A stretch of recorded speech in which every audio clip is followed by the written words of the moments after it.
Boa noite, pessoal. Bem-vindos e bem-vindas a mais uma live especial do Instituto ESP Brasil. Hoje nós teremos como convidada, mais do que especial, a queridíssima mesmo, psicologia, Michele Kamers. Estou vendo aqui que o pessoal está entrando já.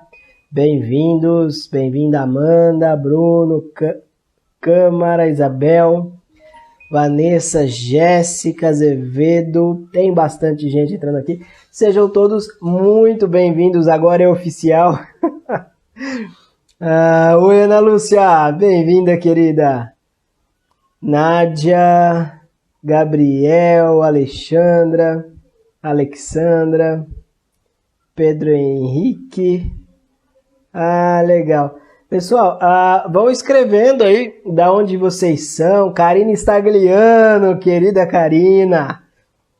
Francine. Um beijo grande para Stephanie. Bem-vinda, querida. Blumenau. Poxa, Blumenau. Inclusive, eu acho que a Michele Kamers é de Blumenau também, né? Cadê aqui? Michele Kamers. Cadê ela? Deixa eu ver se eu acho ela aqui já. Ainda não entrou, ok. Daqui a pouquinho ela entra. Rosana, Bárbara. Bom, deixa eu me apresentar aqui para vocês. Alessandra, João Pessoa. Alessandra segue eu no Insta, né, Alessandra? Legal, que bacana, querida. Bem-vinda. Campo Grande, Camila. Ô, Camila. Campo Grande, vira e mexe, a gente tá por aí. Eu e minha família. Thaísa, boa noite, Thaísa. Michele Kamers entrou aqui agora. A minha filha e com a minha esposa aqui, nós estamos tomando aqui um livinho hoje. Aqui minha filha, dá oi, filha. Fala oi, gente. Oi, Michele, bem-vinda, querida. Deixa eu ver onde é que eu estou aqui. Peraí que só não estou conseguindo te ver. É que a minha câmera está invertida. Como é que eu faço para desinverter? Clica aqui no canto direito. Aí, ótimo. Beleza. Bem-vinda, tudo bom, querida? Ai, meu Deus. Segura, tudo bem? Caiu? Deu certo? Eu estou lendo um livro aqui. Eu tentei entrar pelo computador e não foi. Não. O computador aí, é muito ruim. Tá me escutando bem? Perfeito. Vocês estão me ouvindo também? Eu estou te escutando bem. Ótimo. Tranquilo. Eu tava acompanhando a aula da Silvia Amigo aqui em casa, estava dando muito problema, então assim, se der problema, outra pessoa assume aqui. Bruno, Ferdinando, Karina, fiquem atentos aí, que daí a gente assume. Tá dando aula agora? Não, o fim de semana passado com a Silvia Amigo.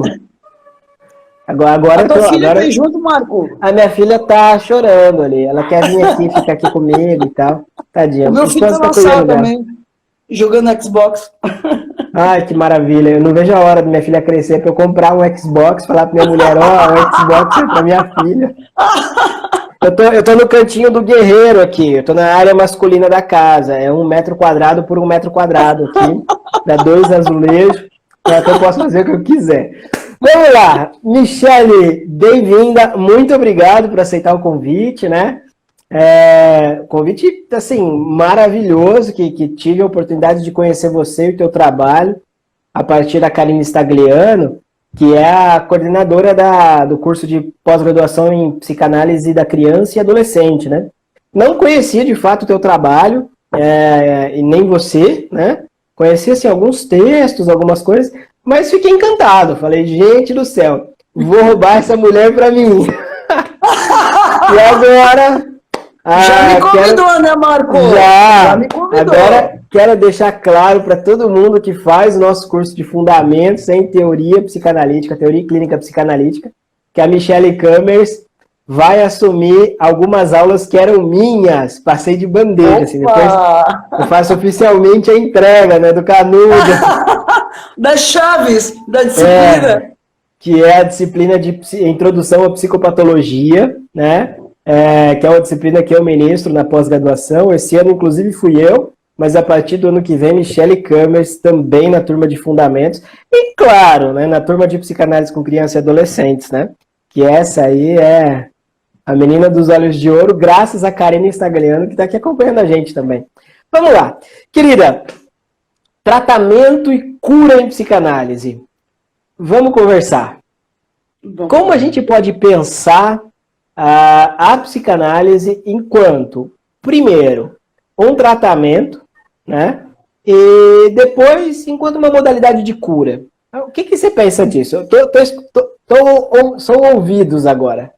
Tá, então, Marco, acho que tem uma questão interessante que eu queria retomar o Homem dos Ratos, o Homem dos Lobos, né? Porque, veja, o Homem dos Lobos tinha passado por Kraepelin antes de chegar até Freud, né? E ele chega com vários sintomas fóbicos, enfim. E é interessante porque, nesse caso do Homem dos Lobos, o Freud faz uma narrativa importante de minuciosamente recuperar as lembranças infantis, né, do Homem dos Lobos, que era um russo, um aristocrata russo. E é muito interessante porque, vejam, nesse mesmo volume, ou nesse mesmo momento da obra freudiana, é o momento em que Freud vai escrever a introdução ao narcisismo, né? E é interessante porque acho que tem um ponto importante que qual é a grande revolução, ou a grande marca aí, né, que Freud vai introduzir, né? Primeiro, né, eu estou lembrando do Introdução ao Narcisismo para lembrar, né, quer dizer, do que um sujeito sofre? Acho que essa é uma pergunta importante. Do que um sujeito sofre? Ele sofre por estar aprisionado à família de origem. Ele sofre por estar aprisionado, né, de alguma maneira, como diz Lacan, né, aos primeiros outros, aos grandes primeiros outros da sua vida, né, e de alguma maneira a gente poderia pensar que o processo de análise seria o trabalho, né, de travessia, um trabalho de travessia interessante, porque quando o Lacan lá em 53 vai justamente formalizar a noção simbólica, ele faz a partir de uma retomada de Lévi-Strauss, que vai justamente, né, falar da questão da passagem da natureza à cultura. Então, é interessante porque, de alguma maneira, um processo de análise retoma esse processo de passagem da natureza à cultura, né, onde o trabalho, quer dizer, do sujeito ali seria um trabalho de poder, né, quer dizer, fazer essa passagem da família ao social. Tá? Eu acho que esse é um ponto super importante, né, porque, veja, se ele não faz essa passagem, a gente poderia também lembrar do processo adolescente, ele fica aprisionado a uma relação de alguma medida incestuosa. Eu tava... A passagem da natureza à cultura, ela é marcada pelo quê? Pela lei do interdito do incesto. Eu estava me lembrando justamente disso, né? Oi? Eu estava me lembrando justamente disso. Esse momento na adolescência em que é revivido toda a situação edípica, né? E o quanto que isso, na verdade, nada mais é do que uma tentativa de reorganizar, ou, melhor dizendo, reeditar, né, uma coisa que estava dito e que ficou marcado, né? Então, a adolescência vai por aí, né? Isso, mas é bonito que você está falando do dito, né? Porque me veio que, na verdade, freudianamente falando, a gente não vive, a gente revive. Sim, sim. Né? Então, quer dizer, quando o sujeito não, quer dizer, de alguma maneira, quando ele está aprisionado nessa fantasmática familiar, ele segue tendo relações, ele pode casar, ele pode ter filhos, mas ele vai reatualizando, né, essa fantasmática familiar nas suas relações. Quer dizer, então, quase como ele realiza o incesto nessas relações. É muito interessante. Que é o osso da nossa clínica, né? A nossa clínica justamente é quando o paciente se pega falando, né, cara, essa não é minha vida. Pensar, né? Quer dizer, veja, né? Vamos tentar pensar na neurose obsessiva. Né? O cara casa, mas faz da esposa a mãe. A mãe, Né? E a mulher casa e faz do marido seu pai. Eu precisei de 10 anos de análise para começar a me cuidar disso, assim. Para começar a ver, pera aí, uma coisa, outra coisa, outra coisa. É interessante isso, né, Michele? Porque é exatamente esse ponto, onde Freud chamava de a outra cena, né? Que nós estamos fixados, que nós estamos presos a outra cena, que Lacan vai lendo Freud dizer é uma fantasia, né? E a psicanálise vai trabalhar desfazendo essa fantasia.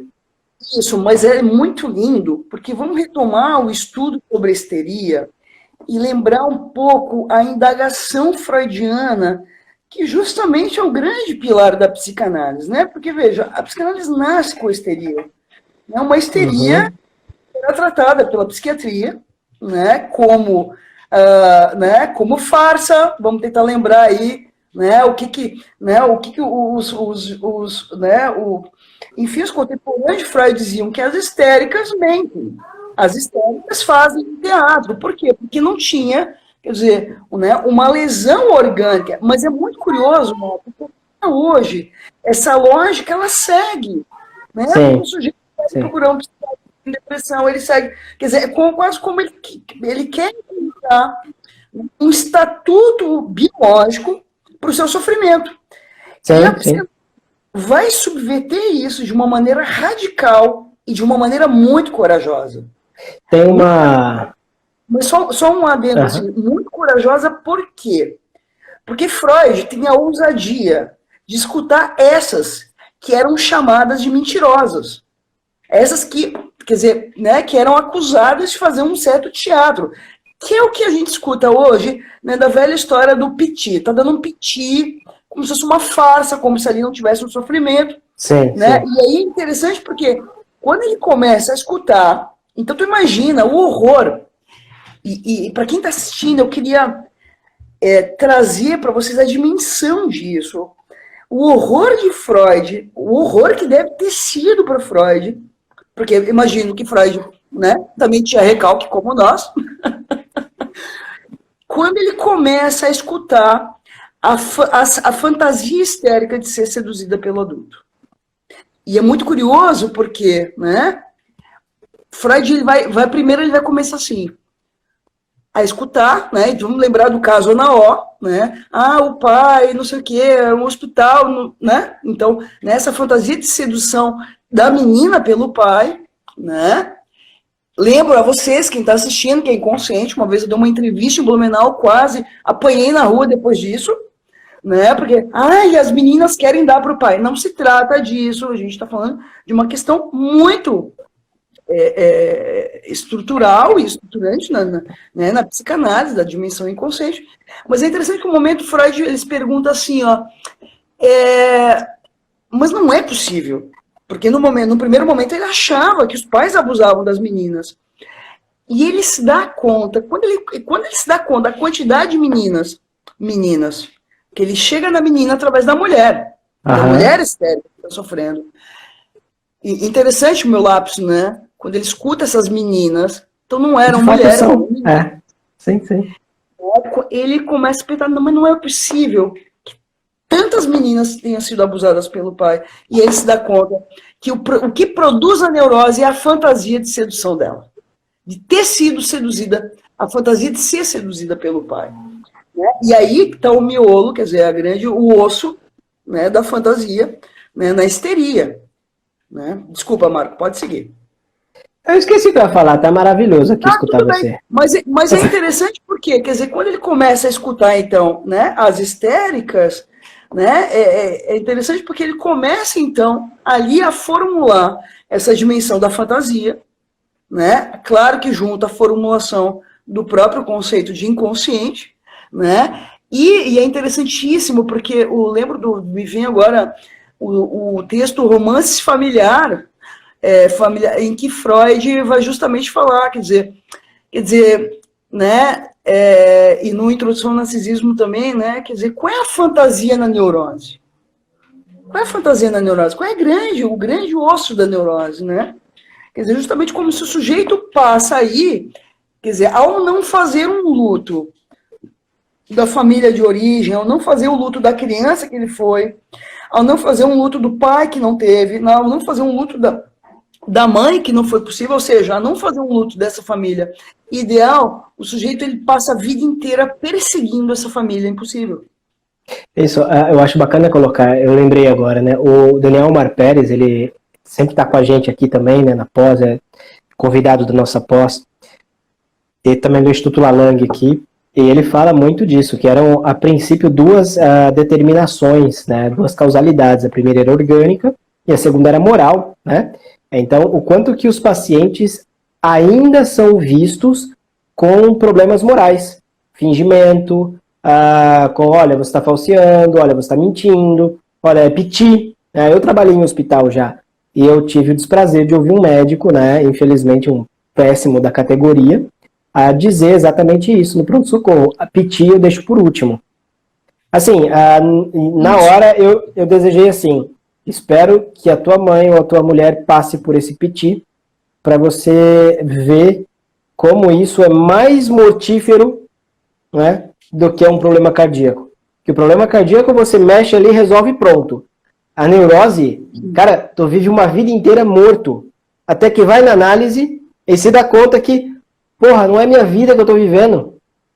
Que tem a ver com essa fantasia isso, mas, que você Marco, coloca. Mas aí tu toca numa questão lindíssima, fundamental. Porque, veja, o médico, o cardiologista, ele não está protegido da sua própria neurose. Né? Sim, Isso sim. é interessante, porque é como se, de alguma maneira, ele também se defende da sua neurose através da recusa, da escuta do sofrimento dos seus pacientes. Né? E então, essa lógica, quer dizer, então, quer dizer, a lógica do, por exemplo, do self-made man. Né? Quer dizer, gente que não sofre, que é dono de si mesmo, quem sofre é o outro. É um outro, e esse outro que sofre tem problemas. E a psicanálise justamente vai introduzir uma outra lógica, né? Que é interessante, quer dizer, que a condição do sujeito é a condição, quer dizer, de falta ser, e, portanto, o sujeito que ele está sempre em busca de um objeto que ele supostamente supõe que teve um dia que perdeu, né? Mas é muito curioso, porque, quer dizer, quase como se, como se o médico também não consegue escutar, e vários profissionais da área da saúde Ele não tem que conseguem escutar porque se misturam. Sim, sim, sim. Com os pacientes. Eu penso assim, Michele, sempre que eu vou dar aula, principalmente quando eu dava aula em graduação, eu falava assim, olha, profissional da equipe da saúde não tem que fazer o trabalho que nós, enquanto psicanalistas, fazemos. Né? São campos distintos. E eu gosto de deixar isso muito claro. Né? Por exemplo, tem um exemplo que eu dou, o pessoal fica putíssimo, né? Que é um médico daqui de Londrina, muito famoso, muito respeitado, uma pessoa maravilhosa, assim, conheço ele, acho que faleceu, inclusive, se não me engano. Mas ele fez uma operação cardíaca, né? Ele chegou a cuidar do meu avô, né? Meu avô morreu também. Mas ele fez uma cirurgia cardíaca, a cirurgia foi perfeita. Né? Ele colou o coração com super bonder. Isso ficou no Brasil inteiro. E aí ele estava dando entrevista, aí o cara perguntou, e o paciente? Não, o paciente morreu depois de um tempo, de pneumonia. Ou seja, a cirurgia foi perfeita, a técnica foi perfeita, restauramos o órgão, morreu de pneumonia, não tem nada a ver comigo. Às vezes, Michele, eu acho que muitos analistas se colocam nesse lugar, né?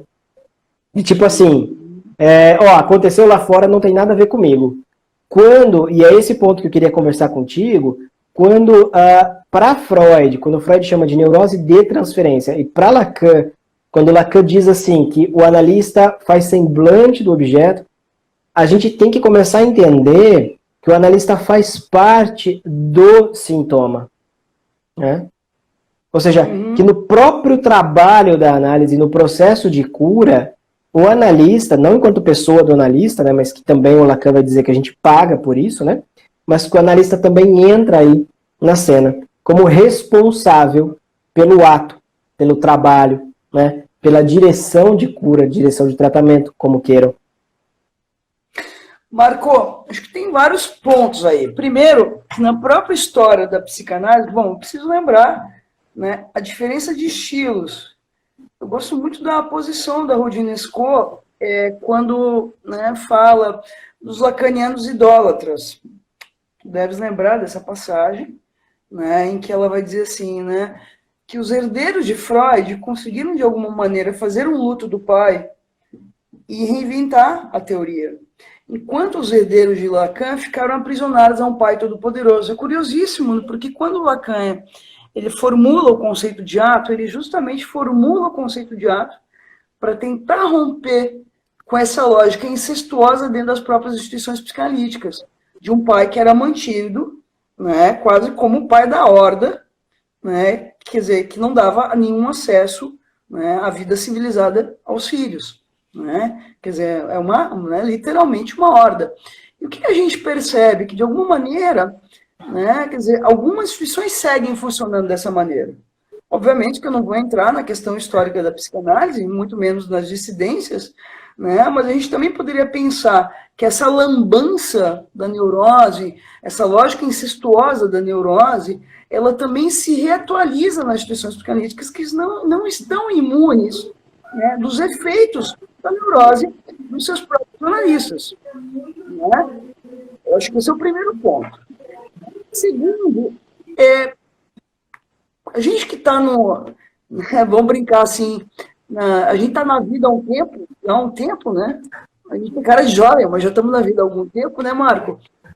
Eu sou jovem ainda. Eu nem tanto, tá? Não, mas tem um chão pela frente ainda. E é interessante porque vi muito analista que fez formações que eu diria assim, a lógica da rocha da castração. O sujeito para se tornar analista ele tinha quase que sangrar. Umas análises abusivas, horrorosas. E eu vou te falar uma coisa, para quem está assistindo, que essas pessoas nunca se recuperaram dos efeitos dramáticos e nocivos que essas análises produziram na vida deles. Mas, então, Michele... Só um pouquinho, Marco. Assim, a ponto de que houveram analistas que se suicidaram, tá? A ponto de que alguns nunca casaram, a ponto de alguns nunca tiveram filhos, a ponto de alguns nunca tiveram uma vida. Literalmente casaram com a teoria. Percebe? Tem aí um certo sacrifício, né? Quase como dar o meu corpo em nome de Deus. Percebe? Fazer sangrar em nome de Deus. E esse Deus se chama psicanálise. Percebe? Então, quer dizer, uma relação patológica, eu diria assim, muito, mas não na patológica no sentido da medicina, mas uma relação muito neurótica com a teoria. Então, eu acho que, nesse sentido, estar advertido da história e dos nossos antepassados, nossos antecessores, nos ajuda muito, porque eu diria hoje, Marco, o seguinte, a possibilidade de alguém conduzir bem a análise de um paciente tem a ver com o seu próprio processo de análise. Não tem a ver com teoria, percebe? A teoria, quer dizer, a formalização teórica é uma exigência que se coloca a partir do percurso de quem está se tornando analista. E onde é que a gente se torna analista? Frequentando o divã. Frequentando o divã. Agora, veja, vou fazer, tem um pulo do gato aí. Não basta frequentar um divã, é necessário fazer uma análise. Porque tem gente que frequenta o divã, mas não faz análise. O que eu ia perguntar é até que ponto esses, de fato, se analisaram, né? Que é uma coisa que eu sempre trabalho. Não é porque eu, por exemplo, sou Jacques Lacan, com 80 anos, e recebo você no meu divã há 20 anos, que você está se analisando. Não tem nada a ver com isso, né? Claro, e até essa é uma discussão que eu faço com alguns colegas, o quanto que a análise ela só é passível de ser verificada nos efeitos a posteriori, né? Isso, Marco, mas veja, eu acho que tem um ponto importante que a supervisão ela ajuda a pensar. Né? Porque, veja, eu preciso lembrar que Lacan se envolveu sexualmente com pacientes. Né? Então, assim, a gente não pode poupar, né? Quer dizer, enquanto analistas, né? Quer dizer, sim, quer dizer, né? Lacan, bom, mas Lacan se envolveu sexualmente com pacientes. Né? O que eu estou querendo falar com isso? Né? Que essa lógica abusiva, incestuosa, ela também marca a própria história da psicanálise, né? E eu diria o seguinte, uma boa análise conduz justamente, né, ao luto dos grandes mestres. Sim, sim. Né? Justamente, porque, veja, quando eu falava que um processo de análise consiste justamente nessa passagem da família para o social, isso implica no quê? Fazer um luto desses primeiros outros. Né? Fazer um luto dos pais, fazer um luto da criança que eu não fui, fazer um luto da família que eu não tive, para justamente poder reinventar uma história a partir, sabe aquela lógica, é o que tem para hoje? A partir do que é possível. Né? Então, quer dizer, então é interessante porque, às vezes, né, eu recebo, às vezes, na minha clínica, pessoas que dizem assim, eu faço análise com fulano, supervisão e estudo. E eu fico pensando, gente... Para tudo. Para tudo, né? Para o mundo que eu quero descer. Veja, é interessante porque é quase como, né? Eu caso com a mãe, eu tenho filhos com a mãe, né? E eu sei lá mais do que com a mãe. Toma mãe como mãe, como mulher e como filha. Percebe? Então, quer dizer, é muito grave, porque é literalmente a realização do incesto. Mas veja, interessante, porque quando eu falo incesto, e eu não estou usando ao acaso essa palavra, a gente se assusta. Né? Mas eu estou usando a palavra incesto porque é quase como um incesto legitimado, Marco, com o analista pode. Entende? Porque ele quer o meu bem. É muito próximo da lógica de que o meu pai transa comigo, mas ele é meu pai e ele deve saber o que é melhor para mim. Né? E é interessante, quer dizer, eu estou transpondo essa cena incestuosa da realidade agora, porque acontece muitas vezes em cidades pequenas, em instituições psicanalíticas, quer dizer, né, é muito grave para quem está escutando isso. Eu quiser apontar que tem a mesma dimensão de um envolvimento sexual de um analista com o paciente. Percebe? Porque a dimensão do excesso e a dimensão do abuso, ela está colocada. Não tem interdição. E onde não tem interdição, sempre tem incesto. Percebe? E quando há incesto, você está fora do pacto civilizatório. Acho que isso é muito importante, deixar claro. Então, você está fora da psicanálise, né? Porque a própria psicanálise, fora da psicanálise, quer dizer, é esse efeito de lidar com o luto. Fora do pacto civilizatório. Né? Mas, veja, e aí é interessante, quer dizer, quais são as lambanças que a gente vê, né? Então, eu acho que é muito importante que a gente possa pensar um pouco o que são os efeitos da análise, né? E mais, os passos, quer dizer, né? Quer dizer, o que a gente espera de uma análise? Primeiro, uma espécie de, quer dizer, eu acho que a primeira questão aí, quer dizer, que se possa fazer um luto desse outro tão poderoso. Isso inclui o próprio analista. Né? Agora, o que a gente vê muitas vezes? Análises em que a minha analista tem o cabelo curto e eu vou lá e corto o cabelo curto. Quer dizer, eu escuto. Começa a ver, sabe o quê? Uma mimetização dos pacientes. O paciente passa a falar como um analista, passa a se comportar como um analista. Gente, isso é muito... Quer dizer, eu imagino o nível, o drama envolvido nisso. Porque o que acontece, né? Geralmente grandes mestres, e obviamente que quando o analista morre, o sujeito fica órfão. Quer dizer, então nesse sentido, quer dizer, não teve uma análise ali. Né? É claro que eu estou falando isso à distância, tomando como ponto de partida ou pressuposto a própria história da psicanálise. Não estou falando, né? Mas o que eu estou apontando é que essa revivência da história ela está colocada cotidianamente, todos os dias. Né? Então, nesse sentido, Marco, né, acho que tem um ponto aí, primeiro, da gente poder repensar que tipo de formação que está sendo ofertada. Tá? Primeiro ponto. Posso falar rapidão. Eu ia comentar assim, que como eu atendo muitos alunos, né, e também pessoas que estão aí, de alguma forma, se colocando no trabalho da psicanálise, no estudo da psicanálise, a gente escuta muito isso, acredito que você também, isso é nosso dia a dia, né? Nossa, você é muito foda. Aí, às vezes eu olho e falo, cara, depois me dá o meu telefone, então, que eu vou me analisar. Justamente para mostrar isso, né? O quanto que E eu insisto nisso, eu estava até agora mandando uma mensagem para a Silvia Amigo para conversar com ela sobre isso, esse ponto, né? O quanto que o analisante cria um analista, né? Na sessão de análise, e que o analista tem que fazer análise, fazer supervisão, para não cair o engodo de acreditar que ele é isso que o analisante pensa que é.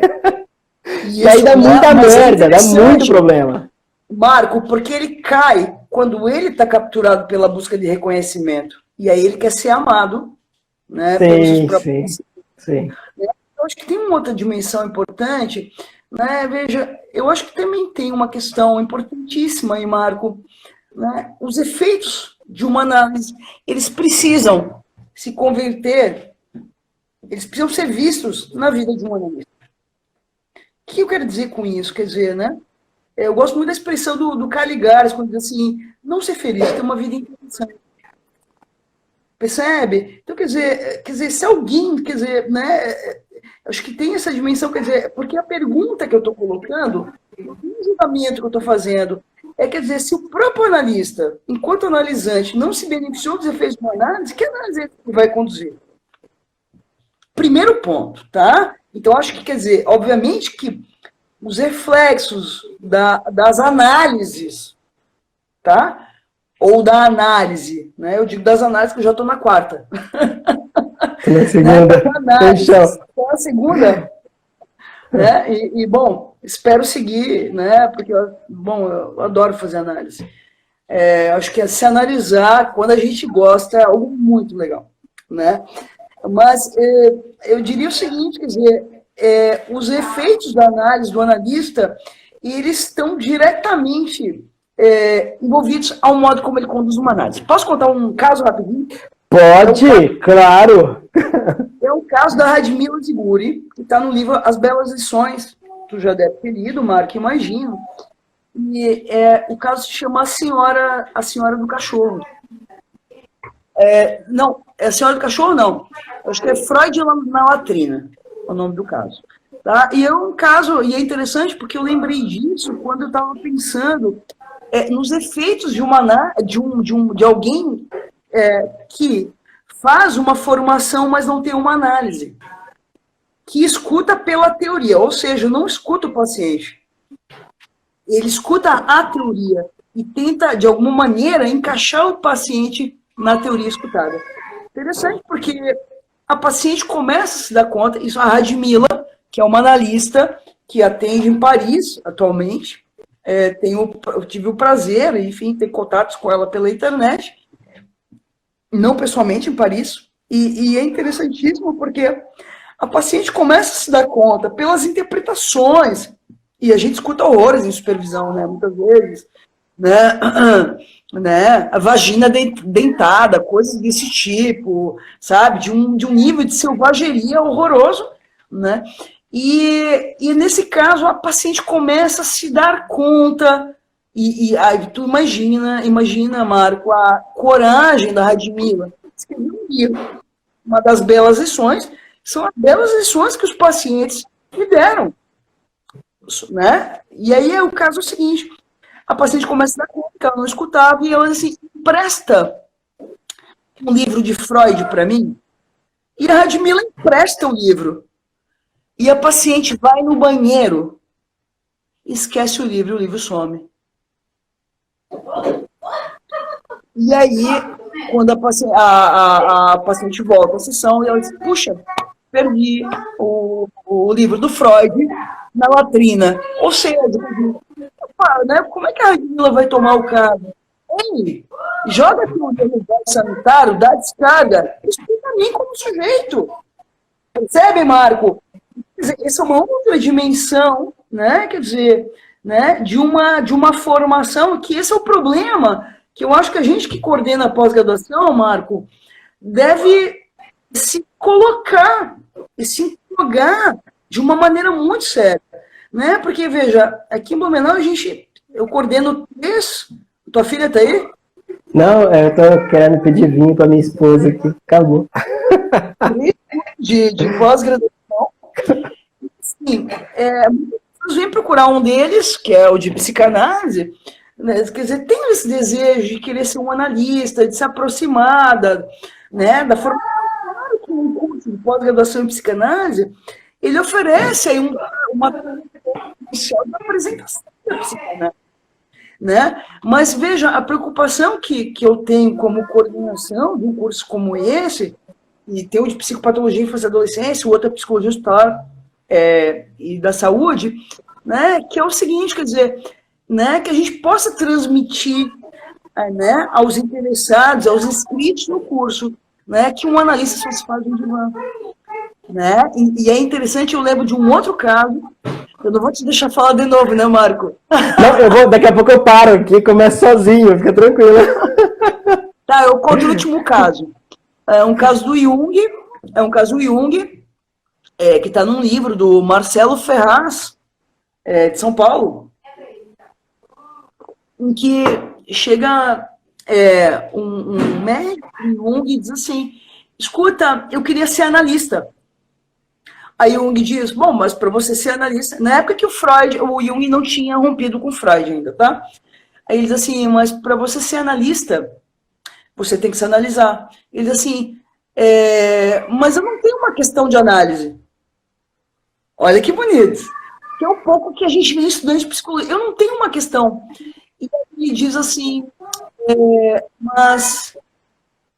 aí ele diz assim, mas por que você não tem uma questão? E aí o médico responde, família linda, filhos maravilhosos, enfim, quase como minha vida normal.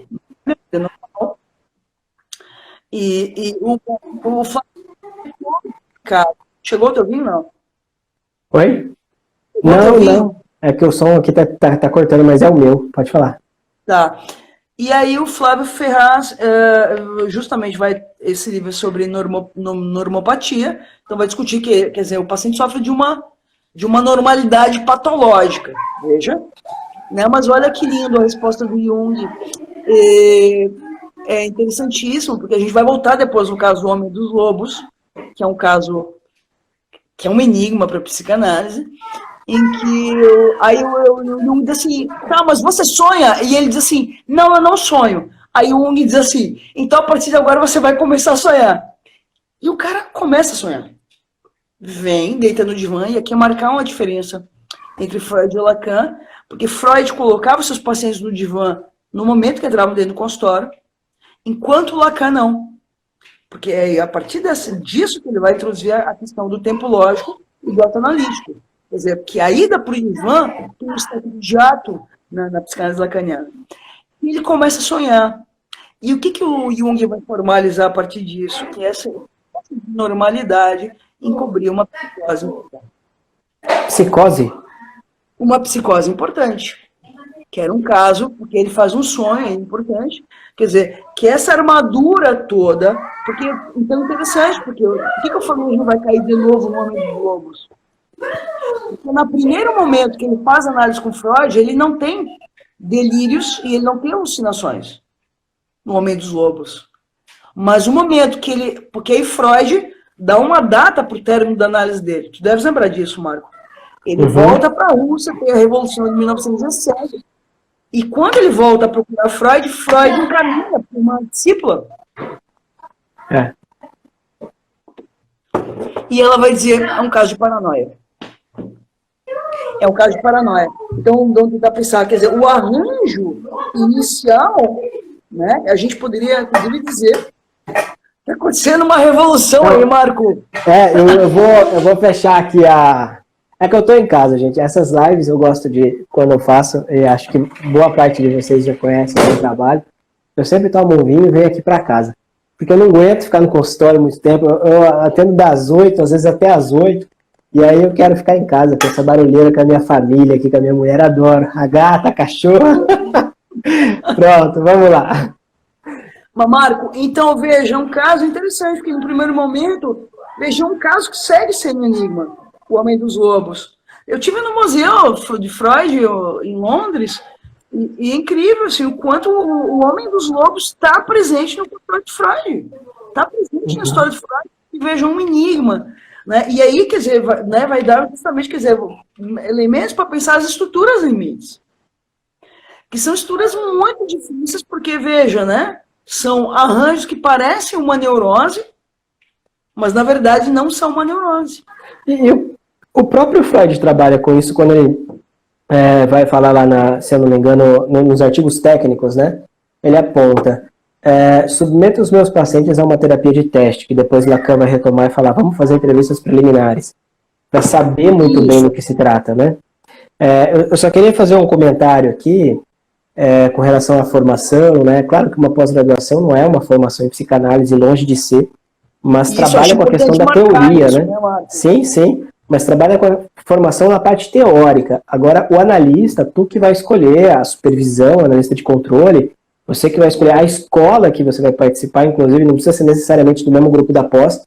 Tanto é que a nossa pós tem Escola Freudiana de Buenos Aires, a Brasileira de Psicanálise, Campo Lacaniano. Michele é da onde? Do Campo? Na verdade, eu circulo em várias instituições. Tá ótimo, melhor ainda. Então a Michele já é nossa aqui. Isso, eu gosto de circular em várias. Sim, e aí eu tava dando supervisão, na época que a minha pós tinha supervisão ainda, né? E aí eu escutei assim, os alunos, né, na supervisão, e aí eu cortei a sessão e tal, e assim, falei, caralho, o que aconteceu? E não entendi muito bem. Na segunda vez da supervisão, a mesma coisa. Aí eu cortei ali, nossa, e não sei o que. Aí os outros amigos, assim, nossa, cortou, cara, e não sei o que. Aí na terceira o cara falou, cortou, eu falei, porra, velho, você tá cortando por quê? Você consegue escutar teu paciente? Não, fica com esse paciente pelo menos uma hora. Pelo menos uma hora. Primeiras sessões, assim, tá, que às vezes o paciente já vem de uma outra análise, ou que chega num ponto ali que você fala, cara, não tem mais o que ouvir. Mas explica a regra, acolhe, a escuta é um acolhimento. Freud foi genial nisso, né? Quando ele percebe que Breuer começa a visitar a moça lá de elevados dotes e ele escreve isso, e alguma coisa acontece, ele fala, porra, é só dar meia hora de atenção, que alguma coisa acontece aqui, vamos ver o que está acontecendo? Isso. Nem isso. Eu estou falando isso, Michele, porque o que acontece? Às vezes as pessoas estão tão preocupadas com a teoria, falaram aqui tempo lógico, tempo cronológico, que não escutam o paciente. Esquece do básico, escuta o paciente, acolhe. Eu já recebi gente de tudo quanto é abordagem de psicologia e também de tratamentos psicanalíticos prévios e médicos e o caralho a quatro. É sempre a mesma história. Chega uma hora que o analista, muito entre aspas, começa a querer ensinar o paciente como viver. E aí vai por água abaixo. É aí onde eu falo que a psicanálise só pode começar quando a psicoterapia fracassa. E o povo da psicoterapia fica comigo putaço assim. Eu falo, não, se a psicoterapia tá dando certo, toca o barco, continua, é bom, não vai pra análise, pelo amor de Deus. A análise é um processo sem volta, não dá, né? Não recomendo análise para todo mundo. Tem que ter perna, dizia Freud. Eu acho que é muito bem pontuado isso por ti, porque é como se a terapia funcionasse na lógica do furor, primeiro, curandes, nomeado sim. Segundo, na lógica quer dizer, é como se o terapeuta, ele é o grande mestre do trabalho. Quer dizer, na análise é o contrário. Quer dizer, o analista, ele está como objeto lá. O objeto causa o desejo do paciente. Né? Então, quer dizer, de alguma maneira, quer dizer, ele está como o resto.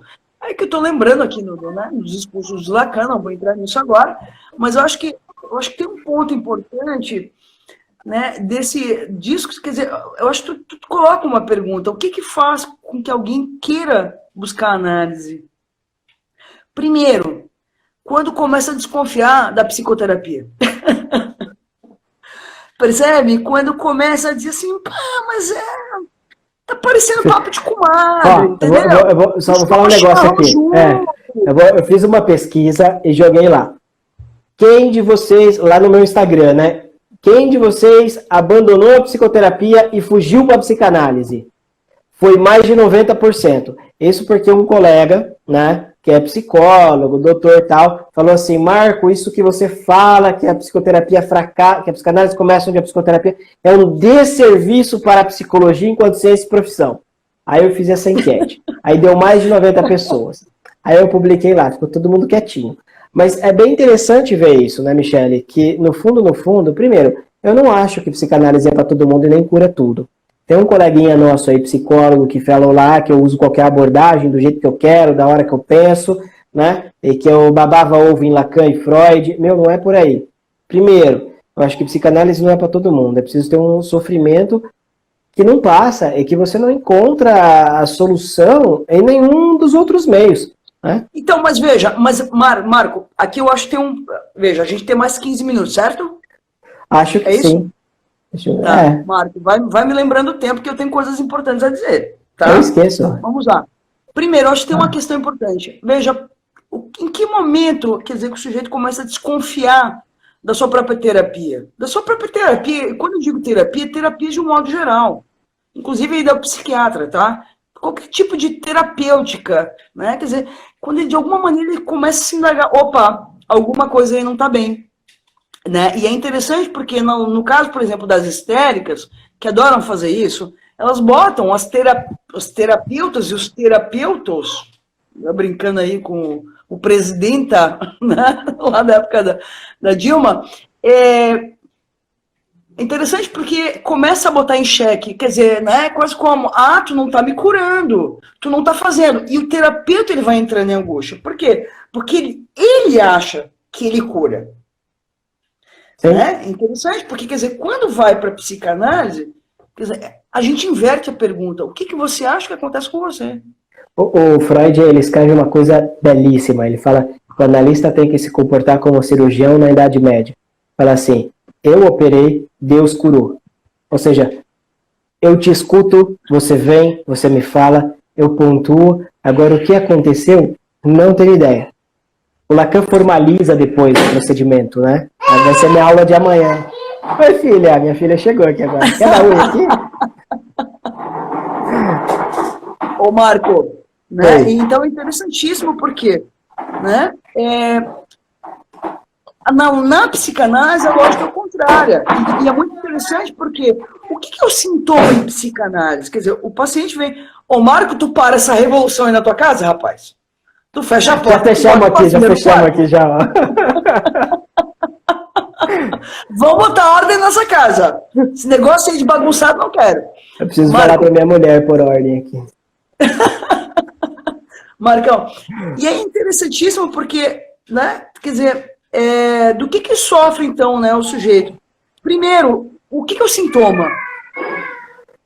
O sintoma é uma resposta a uma questão. O sujeito, quer dizer, é uma resposta, quer dizer, então é interessantíssimo porque, assim, né, é uma resposta que ela é bem sucedida durante um tempo. Percebe? Vamos pegar o exemplo né, vamos supor, né, da bulimia ou da anorexia. É uma resposta ali. O sujeito precisa daquilo. Estou pegando uma coisa bem objetiva, bem grave. Né? Agora a pergunta é, enquanto esse sintoma responde, ou seja, enquanto ele funciona bem para o sujeito, quase como uma muleta, como uma terceira perna, ele não procura nada, ele não tem uma questão. Né? Então, quer dizer, de alguma maneira, existe uma condição aí, quando ou o sujeito começa a desconfiar desse sintoma, ou quando, de alguma maneira, o sintoma quebra. E quando que o sintoma quebra? Divórcios, perdas familiares, perda do trabalho, quando, quer dizer, de alguma maneira, porque é quase como numa metáfora, assim, né? O menino que for homológico, se ele der beijo no pescoço nas meninas, elas vão ficar com ele. Ele vai, quer dizer, ele vai ao infinito além, embora no pescoço. Quando é que ele vai se interrogar, Marco, em relação a isso? Quando uma menina disser, para mim não funciona. Aí vem a interrogação. E agora? O que eu faço? Como faço, então, para ter algo com essa mulher? Percebe? E aí ali ele procura um analista. E é essa que fisga.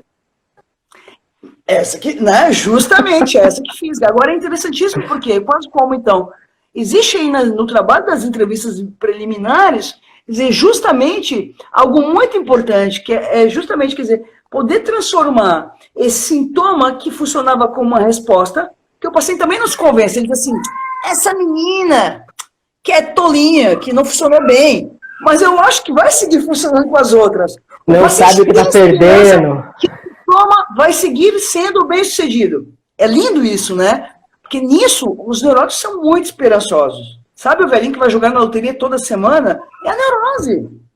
Ele tá lá, ele tá com 80 anos. Há 70 ele joga na loteria todos os dias, mas ele ainda acha que ele vai ganhar. Essa é a relação que a gente tem com o sintoma. E é muito interessante porque chega um momento que ele começa a perguntar assim, quer dizer, o que precisa acontecer então para ele parar de ter essa esperança de que o sintoma ainda vai... Quer dizer, então muitas vezes a gente recebe sujeitos que acabam precisam ir ao fundo do poço para poder dizer, puta, esse sintoma não funciona mais. Quer dizer, então quando o sintoma deixa de funcionar como uma resposta para a neurose do sujeito, ele vem procurar com sofrimento. Porque algo saiu do lugar. E aí, nesse ponto, é o trabalho das entrevistas preliminares, mano. Percebe? Para quem está escutando, gente, é muito importante. Porque nesse trabalho das entrevistas preliminares que a gente vai conseguir, quer dizer, no manejo da transferência, e por isso, Marco, é fundamental, quer dizer, que um analista tenha uma boa análise, sustentando ele como analista. Percebe? Quer dizer, que é justamente poder transformar esse sofrimento num enigma do paciente sobre si mesmo. Então, olha a virada, o salto, a grande virada que se produz aí, porque ele, então, no primeiro momento, supunha que um analista ia responder para ele, que é a lógica da psicoterapia, mas agora, quando ele consegue formular um enigma, ele começa a ser o analista de si mesmo. E aí é o momento que dá para mandar o paciente para o divã. Então, essa ida para o divã, que tem um estatuto de ato, como formula muito bem Lacan, ela é fundamental porque nessa ida para o divã se introduz um outro momento do processo da análise. Um outro momento em que justamente o analista, ele praticamente some do processo, tanto que ele fica atrás do paciente, ele não está mais face to face, né? E agora, basicamente, quer dizer, ele está, quer dizer, né, o paciente está sendo escutado, quer dizer, mas é interessante porque a posição do analista muda. Quer dizer, quase como o analista, quer dizer, ele quase que, eu acho que essa dimensão ele desaparece da cena, ela é muito importante. E aí, só para finalizar essa parte, já te deixo falar, Marco, ele não vai mais querer fazer live comigo, gente. Não, eu tô com a proposta aqui na cabeça, ó, daqui a pouco eu falo. Marco, porque no terceiro momento, quer dizer, o que a gente espera?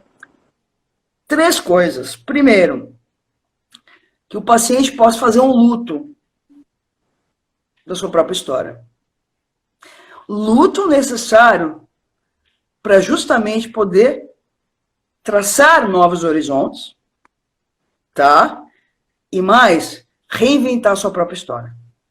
E eu queria dar um exemplo de uma frase de uma paciente muito bonita. A frase, não a paciente. Não, a paciente também é bonita. Mas a frase, é da frase que eu estou falando. Porque isso, psicanálise é isso, né? A frase de uma paciente muito bonita. Percebe? E é com isso que a gente trabalha, lindo, né? Porque o inconsciente está aí. Né? Em que ela diz assim, é uma paciente que tinha questões sexuais importantes, ela diz assim, eu sou uma puta profissional. E nesse momento, a paciente já estava no divã, obviamente, eu disse, não vou ficar com essa frase. E mandando embora. E ali, revoluciona a análise dessa paciente. Mas não é lindo isso, Marco? Ela diz, sai da boca dela, eu sou uma puta profissional. Eu me lembrei você falando disso do Freud, quando escreve Construções e Análise, que a gente tem que chegar até o ponto que o próprio paciente diga exatamente isso, né? Ele coloca lá, eu nunca tive coragem de dizer isso, ou isso que eu disse não saiu da minha boca, ou ele consegue se estranhar, mas ao mesmo tempo se reconhecer naquilo que de repente aparece, né? E ok, né? O analista está aí para dar conta disso. Por isso, não vai pagar para comer o paciente, né? Mas vai pagar para que o paciente vai pagar, né? E pagar caro, né? para se ver com isso. O jornalista tem que suportar isso. Michele, só uma coisa, queria passar aqui para o pessoal algumas informações do ESP, eu vou fazer o merchan aqui. Primeiro, queria avisar que a aula da pós-graduação... Oi, eu acho que uns 5 minutinhos aqui. A aula da pós com a Michele... Vamos, claro, calma lá, deixa eu terminar de falar e aí eu vou te convidar. Pessoal, a aula com a Michele, que foi na pós-graduação, sobre a criação da clínica, né, psicanálise com crianças, né? Foi isso mesmo? O início e a constituição? Tá lá no site do ESP, vocês podem acessar. Oi? Isso, vocês podem acessar. Já tá lá, são 2 aulas, acho que são 15 horas quase de aula. Só uma coisa, vários alunos que assistiram esse curso agora me mandaram mensagem de áudio no Instagram hoje, queria agradecer, elogiando horrores, que adoraram a minha aula, gente, muito legal escutar isso, assim. Eu também estou adorando, as entrevistas, o contato, tá fantástico. E aí vem a proposta, né, ao vivo e a cores, quem não sabe faz ao vivo, né, eu sempre disse isso. Mas, o Michele, topa a gente fazer, de repente, um mini curso, alguma coisa, a gente até havia comentado, né? Para continuar essa conversa, assim, com o pessoal. O que tu acha? Eu acho que é fundamental. Acho que se a gente formaliza em mini curso, eu acho que é interessante, porque a gente pode também dar a referência dos textos, para a gente não ficar como grandes mestres que sabem tudo, né? Sim, exatamente. Eu acho que, justamente, quer dizer, poder apresentar o caminho das pedras, né, para quem está interessado em fazer essa discussão, acho que é fundamental. Né? Então, estamos juntos nessa, Marcos. Sim, pessoal, vai acompanhando aí pelo Insta aqui do ESP, né, da Michele também, ou o meu, né? Fiquem à vontade para comentar, discutir. Michele, quer falar mais alguma coisa? Sim, quero falar assim. Só um pouquinho, a Cíntia está falando aqui, traz ela para Londrina.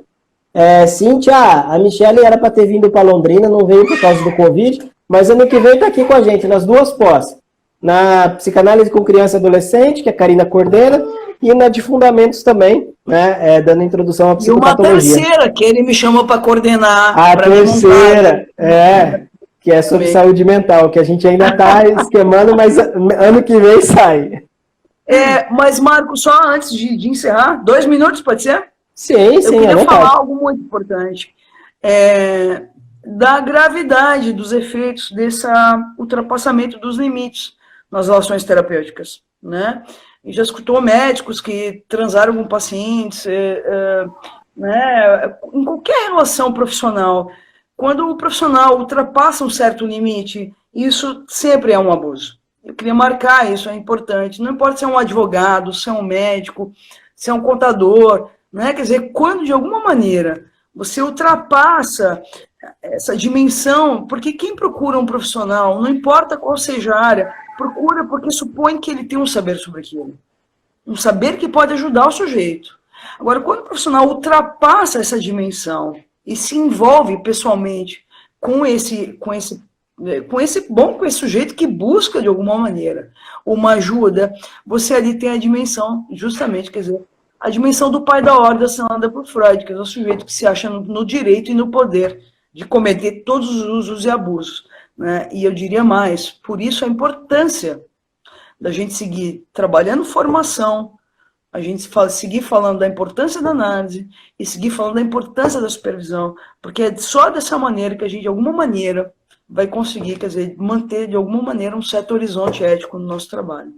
Sim, é bacana falar isso. O próximo curso vai ser do ESP aqui online, comigo com o Inácio Orga, da Argentina, e a gente vai falar justamente sobre o texto proposição, né, de 9 de outubro, como se produz um analista, né, o analista é efeito de quê, né, então nós vamos trabalhar justamente em cima disso, né, o efeito da análise pessoal, o analista é efeito da própria experiência de divã, e justamente eu acho que isso é muito interessante da gente pensar, Michele, porque efeito da própria experiência do divã diz ao mesmo tempo que não existem 2 analistas iguais, né?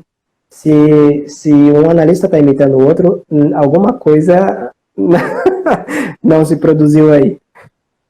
Claro. Querida, muitíssimo obrigado. Pessoal, vai ficar salvo se eu não fizer besteira, tá? Fiquei impressionado, hein? 250 pessoas assistindo a gente hoje, hein? 28 segundos restante, Michele. Manda um beijo para todo mundo. Beijo, pessoal. Beijo, Tchau, gente. até a próxima. Até, Até a próxima. tchau, tchau. Obrigado a todos que têm escutado a gente, tá bom? Um abraço. Tchau, tchau. Pessoal, acompanha lá no site do ESP, www.institutoesp.com.br, que tem muita coisa bacana lá. Depois eu vou tentar passar para o YouTube essa live, ok?